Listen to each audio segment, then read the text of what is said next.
যখন আমি বুড়ো হয়ে যাব, একেবারে থুরথুরে বুড়ো, তখন একটু আমার পাশে থাকবি, একটু ধৈর্য ধরে রাখবি তো আমার ওপরে।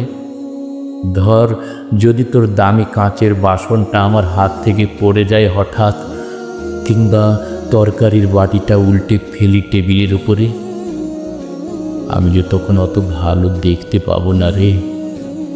আমাকে তুই চিৎকার করে বকিস না প্লিজ।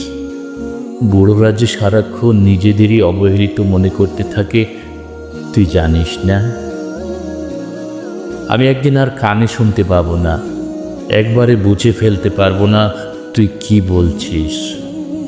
তাই বলে আমাকে বধির ডাকিস না। লাগলে না হয় আরেকবার কষ্ট করে কথাটা বলিস, না হয় লিখেই দিলি কাগজে কলমে।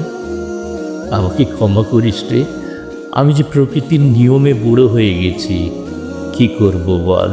আর যখন আমার হাঁটু কাঁপবে, পা দুটো শরীরের ভার আর বইতে চাইবে না, তুই একটু ধৈর্য ধরে আমাকে উঠে দাঁড়াতে সাহায্য করবি না বল? যেমন করে প্রথম হাঁটতে শিখেছিলি আমার পায়ের পাতার উপরে দাঁড়িয়ে, তেমনি করে কখনো কখনো আমি ভাঙা রেকর্ড প্লেয়ারের মতো বকবক করেই যাব।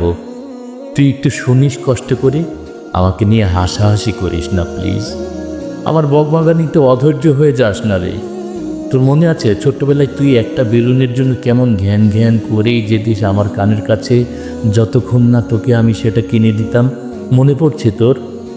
আমার গায়ের গন্ধটাকেও ক্ষমা করে দিস পারলে। আমার শরীরে বুড়োটে গন্ধ জন্মাচ্ছে, স্নান করার জন্য জোর করিস না তখন। আমার শরীরটা যে বড্ড দুর্বল থাকবে, একটু জল লাগলেই ঠান্ডা লেগে যাবে।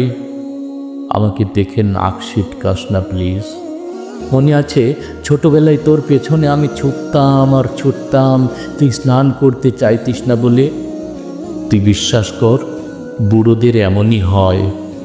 হয়তো তুই বুঝবি একদিন, হয়তো একদিন। হাতে যদি সময় থাকে আমরা একসাথে গল্প করব, কেমন? হোক না মাত্র কয়েকটা মুহূর্তের জন্য। আমি তো সারাদিন একাই থাকি, আমার সময় যে একা ফুরোয় না রে। আমি জানি তুই তোর কাজ নিয়ে ভীষণ ব্যস্ত থাকবি। আমার বুড়ো হয়ে যাওয়া গল্পগুলো তোর শুনতে ভালো না লাগলেও একটু আমার পাশে থাকিস।